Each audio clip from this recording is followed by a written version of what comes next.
Quicker, easier trade across the U.S.-Mexico border, how Nogales is setting a new standard in binational business. Arizona will have something that no other state has. A look back at the presidential election and a deep dive into how America chose its next leader. People didn't want to admit to pollsters that they were voting for Trump because there was this norm against Trump in the media. Plus, the year ahead, plans for the Tohono O'odham Nation. Who's better to take care of your own destiny than you yourself?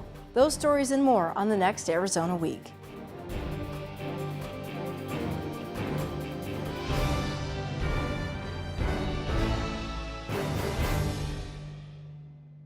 Hello and thanks for joining us. All eyes on Nogales, Arizona this week as the governor toured the border region with the U.S. ambassador to Mexico. The two touting a program only available in Nogales at the Mariposa Port of Entry, a program designed to expedite trade between the two countries.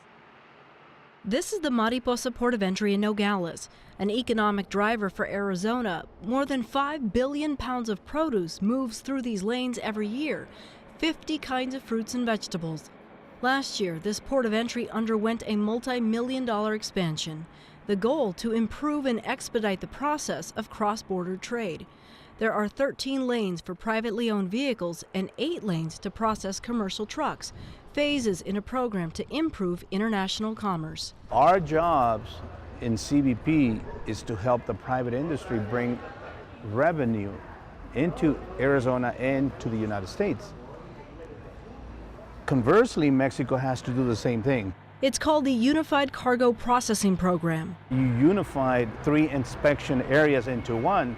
It saves time to the importers, to the transportation companies, to the customs brokers, and of course to the government. A single place where low-risk, high-security companies are being inspected by both sides of the border. The quicker you expedite the process and the processing of the commercial goods, they'll make more money. And when you make more money, there's more jobs, there's more industry, people pay more taxes. So it benefits the private sector, it benefits the government.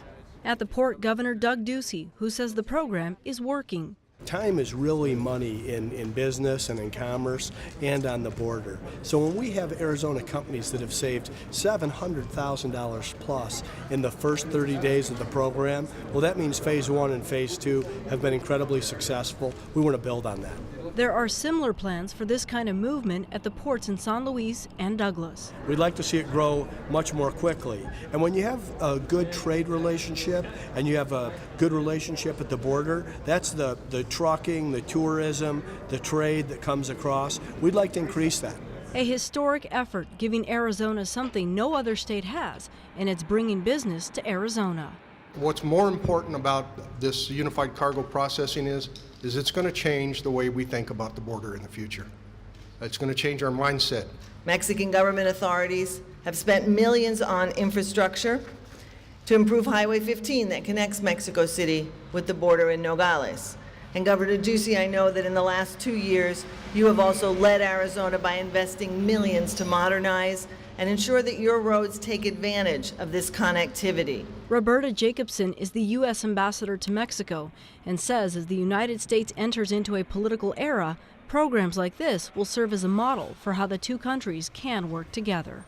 I think everybody at this point is trying to do what they can. We had a CEO dialogue in Mexico City last week to focus on preparing for the new administration and how we can continue to work together and the importance of the relationship.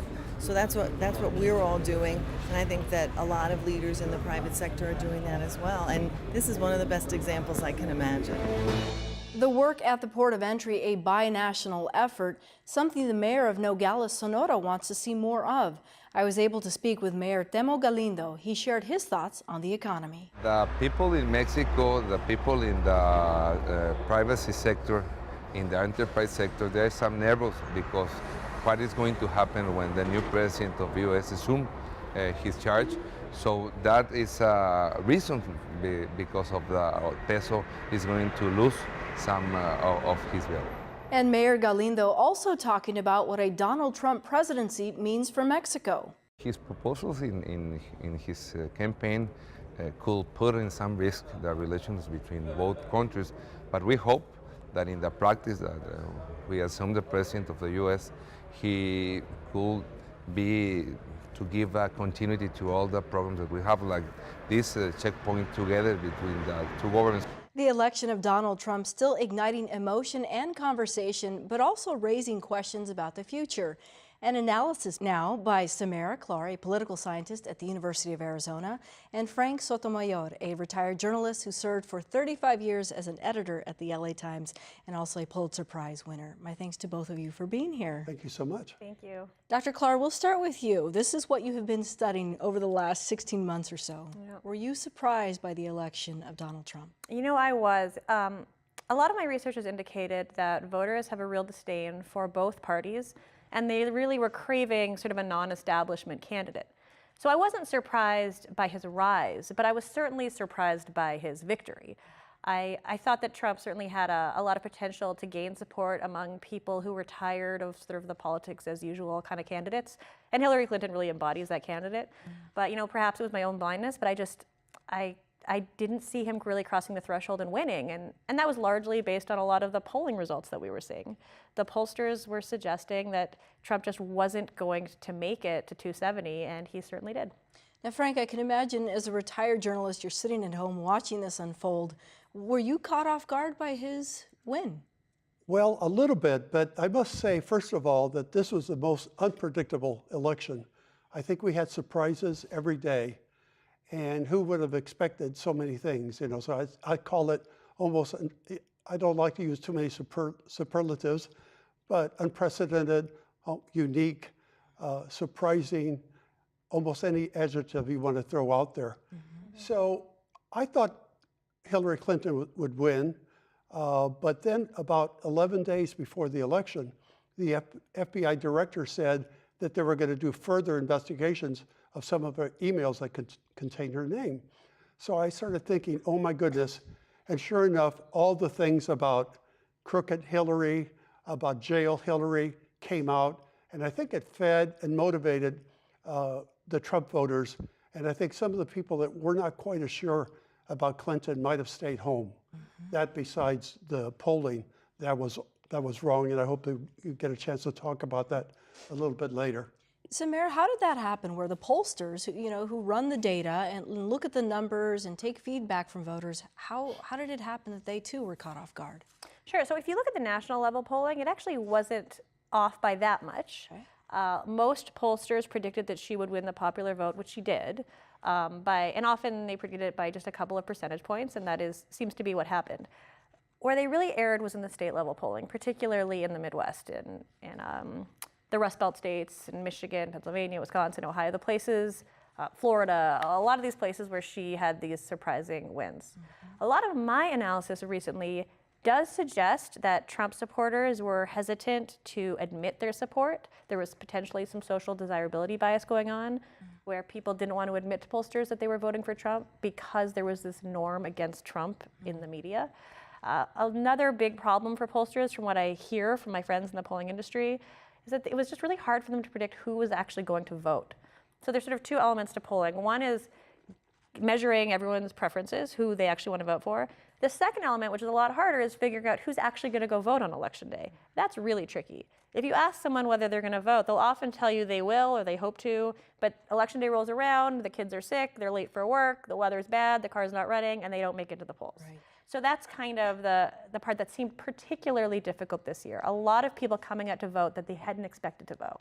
Frank, but I would say that the Trump voters, even if it was raining, even if there was a problem, they got to the polls mm-hmm. because they were motivated. Yep. And unfortunately for Hillary Clinton, some of those people stayed home. Again, maybe believing the polls. And as an editor, a student and practitioner of journalism, I'm a stickler for what is known as the margin of error. Mm-hmm. And Professor Clark knows a lot more about this than I do. But my understanding is the media, the national media, the TV, the big national newspapers, they portrayed the polls as if they were invincible, if they were absolutely right. Mm-hmm. And as I understand the poll results, there is a kind of a margin. For example, if the polls gave Hillary Clinton 45% of the vote, and and Trump 42, there's a 3% margin of error on either side. So actually, Hillary Clinton could be at 42%, and Donald Trump could have been at 45%. So the media, national media, didn't tell us that. And a lot of people said, well, the election's over. And some people probably stayed home. Yeah. And others said, well, we're going to show them. We're Trump supporters. We're going to get out there and vote. Samara said this. Is there a norm in the media that was against Trump? I mean, is this the new change of the industry, the wave? Well, again, I'm a stickler for terminology. There is no the media. There is, first of all, media is plural. So there's a national media, there's a local media, there's newspapers, TV, radio, websites that are authentic news websites, others that are fake, they're propaganda vehicles, they're social media. So now everybody can broadcast their opinion. Yeah. And then we have new phenomena like the fake news. So I think we have to be very specific, and I hope that people will be more specific when they talk about the media. Which part of the media are you talking about? Correct. Let's both Donald Trump and his VP pick, Mike Pence, both talked about the media throughout the campaign, and so let's listen in now on a piece of that. I'd love to have those cameras turn over here and just show those people. They don't understand. They don't understand. It would be so good for their television ratings. They don't understand it. They keep it right here.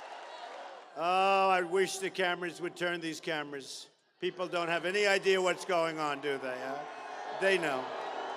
But they know. They are the most dishonest, corrupt people. They are the most dishonest people. They are the most dishonest people. The only time they turn is when they have a protester. Donald Trump gets it. He's a genuine article. He's a doer in a game usually reserved for talkers. And when Donald Trump does his talking, he doesn't tiptoe around the thousands of rules of political correctness that the media lays at the feet of men and women in public life. You know, the funny thing is, the party in power seems helped us to figure out our nominee. And I'm referring to the media.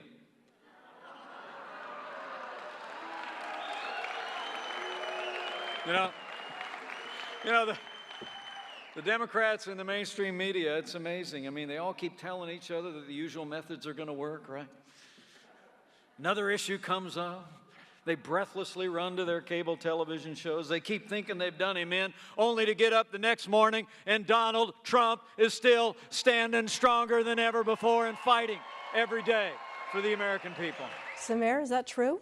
I mean, you know, I don't want to give off the impression that media were somehow biased against Donald Trump, because I don't believe that is true. I do think that media did really try their best to present things objectively. And the fact is, Donald Trump was providing them with a lot more fodder for negative coverage. There's been, you know, sort of conflicting reports as to who received more negative coverage over the course of the campaign.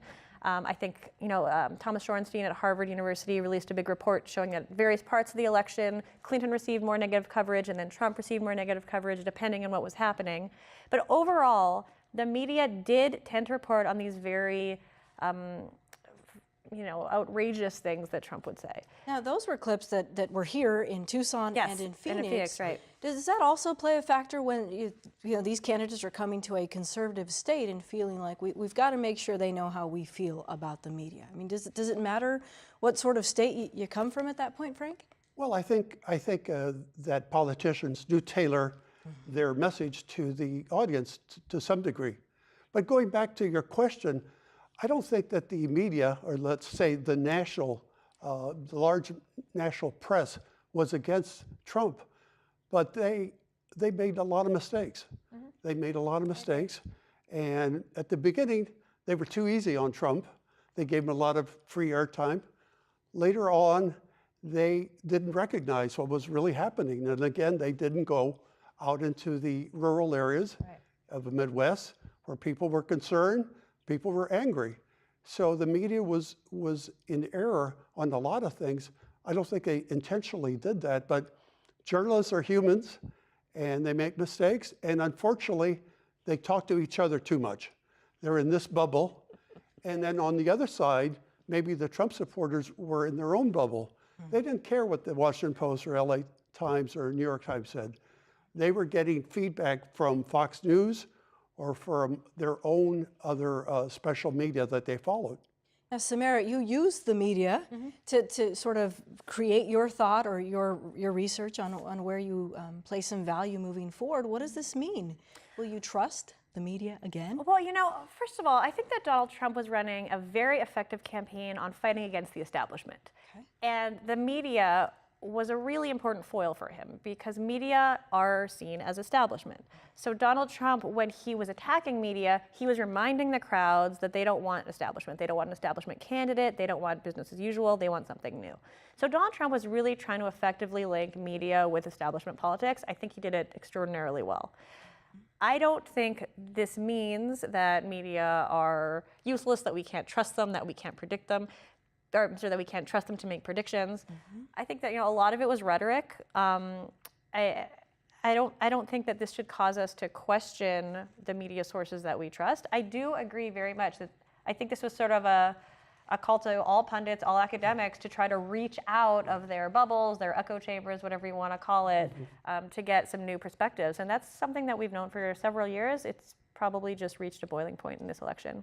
As journalists, you know, for more than 3 decades, had anything like this ever happened where there was a seismic shift that the journalist just happened to miss because it wasn't being covered accurately?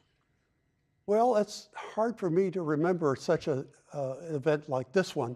Of course, we had the famous headline in the Chicago Tribune that said, Dewey defeats Truman, which of course was not true, and everybody had been wrong on that. But as I look forward, not just as a journalist, but as a citizen, I hope that this polarized nation does not get more polarized, and I hope that we find some unity.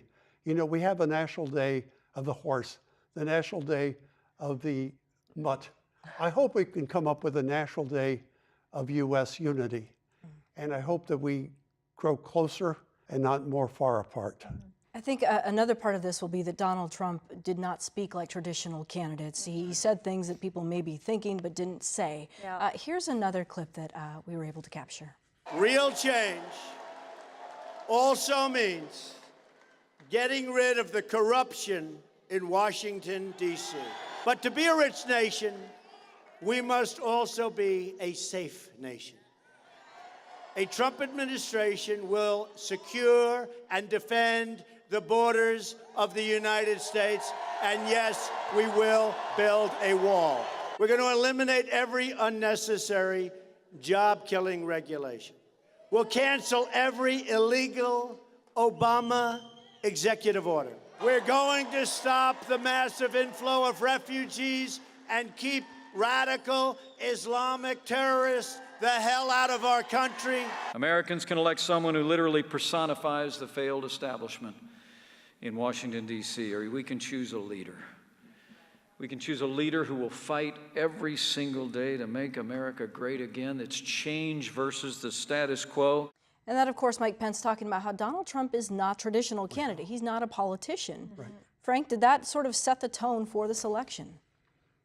Well, as I said before, everything was surprising. So I think the national press and the local press had a hard time figuring him out.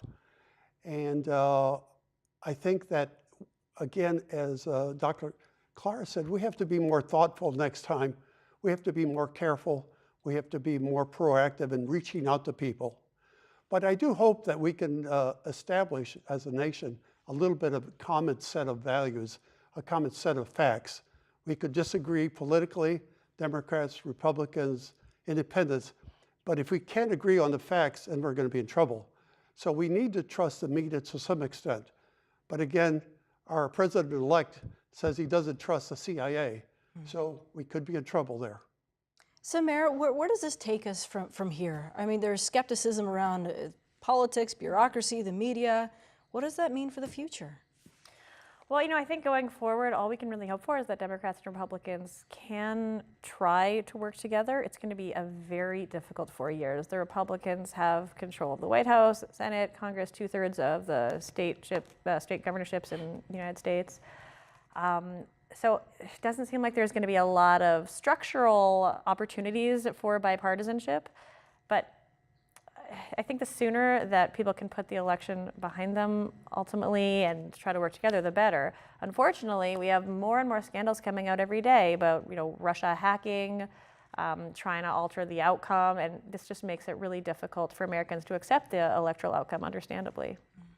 I want to play a bite now a piece now from the PBS NewsHour the morning after the election. Many of us were up until 2 o'clock in the morning. Let's listen now. As we wrap up our coverage tonight, we reflect on a remarkable 18 months, 17 months, however long it's been, on a remarkable night, the last 9 hours. It's been a privilege to spend it with all of you. I think there's still an air of stunned reaction, probably across the country, even on the part of people who supported Donald Trump. Stunned, is that the best way to describe this?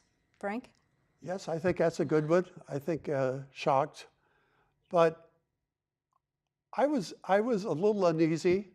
I supported Clinton, but I was a little uneasy because I saw signs that there might be an emergence of the Trump phenomena, the celebrity, all the things he said. I think Hillary made a big mistake in saying the deplorables. So I think those people kind of rose up and spoke up. And I think we need to hear them as we need to hear all portions of our national dialogue. So, Mayor, does this change your research moving forward? I mean, how you look at presidential? I think actually it makes me more confident in trusting my own research because, as I said, for years I've been studying how much disdain there is for the establishment. And, at the beginning of the primary season, I said whoever becomes the Republican nominee will win this election. And then Trump won, and I was sort of like, oh, no, never mind. Trump's not going to win this thing. And I think it really made a lot of academics want to step back, look at the fundamentals. I mean, if we looked at the fundamentals of this election, it's extremely rare for after 8 years in power for the same party to win again. Given a lot of the approval ratings of Hillary Clinton, which were very low, it seemed as though she was a very weak candidate. If we took Donald Trump aside and simply looked at the basics of our economy, of American politics right now, political sentiment, anybody would have predicted that the Republican nominee would have won. But then Donald Trump stepped into the picture and all of our models went out the window because, as Frank has said, he was such a different candidate. So, it actually makes me want to just trust in research a little more, just trust in sort of these interviews that we do and the surveys that we've been doing, and really kind of use that as a guiding principle. It almost sends a signal that we should buckle up and as we head into 2017, because it really does prove that anything is possible in this country. I mean, is that also part of this discussion? Should it be? I think that's definitely true. And I'm hoping that, like you said, in the political science area, I hope in the journalism area that we really reflect on what happened. And I've talked to Professor Sharkey, Nancy Sharkey at the School of Journalism here at the U of A, and she's already thinking of how she's going to restructure things for next semester. And I think as a whole journalism is its environment, we need to really think about how we cover elections and what we tell the people and how we should not mislead them with polls that may or may not be accurate. Okay, very thoughtful. My thanks to both of you for being here. Thanks, Lorraine. Thank you so much. Different news now, and to the Tohono O'odham Nation, where about 25,000 members live there. The land base, about 4,000 square miles. As 2017 approaches, leadership on the nation is thinking about plans for the future, especially ways to improve education. Here's Arizona Public Media's Nancy Montoya. Tohono O'odham tribal members have a saying. Self-determination is providing, standing up, and taking control of our own destiny. And when it comes to education, controlling the nation's destiny is what Tohono O'odham Vice Chairman Verlin Jose says he and other leaders have been doing since they were elected 18 months ago. But first, he says, the tribe must accept and confront the past and apply lessons toward the future. not only us, but people in general have gone through historical traumas. We cannot use it as an excuse. We have to overcome those historical traumas. We have to take control as an individual, as a family, as a community, as a district, as a nation on those issues. And so the Tohono O'odham Nation, when we talk about taking control of our own destiny, it's about going back and facing those historical traumas, building upon those things that make us stronger. So when we talk about taking control on our own destiny and education, why don't we partner and look with the schools and start there? The vice chair is past president of the Baboquivari School District and served as the board president. 5 years ago, the Arizona Department of Education labeled many of the schools in the district as failing. We were at a point where there was a possibly shutdown of the schools, so we had to make some drastic changes. And so we did. Jose led and motivated the school board, and the results were impressive. A new superintendent brought renewed energy. Improved teaching strategies were put into place. In 2014, the graduation rate went from 48% to 79%. The dropout rate went from 16% to 6%. But perhaps the biggest change was in teacher retention. The turnover rate was almost 80% every year. Today, it is less than 10%. I am very proud of all the schools on the nation. All the schools are doing great things. All the students are doing great things. However, I believe, and we believe when we were on the school board, to raise the bar on providing quality education to our students. There is a knowledge that Tohono O'odham students are learning that cannot be found in the testing guidelines or is not accounted for in rating a school district. It is, says the vice chairman, a deep sense of self and culture and a vision of the future. He uses himself as an example. I always talk about building that foundation as a person. Who is Verlin Jose? Who am I? Before I become a doctor, a lawyer, an astronaut, a scientist, or whatever, I have to be Verlin Jose. Who's Verlin Jose? Whether I come from Sells, Arizona, or I come from a remote village of the Tohono O'odham Nation, or I come from a metropolitan area, I need to know my roots before I can be anybody else. And that's our program. Arizona Week will not broadcast for the next 2 weeks due to the holidays. We'll be back on the air January 6th. For all of us at Arizona Public Media, I'm Lorraine Rivera. Thanks for joining us and happy holidays.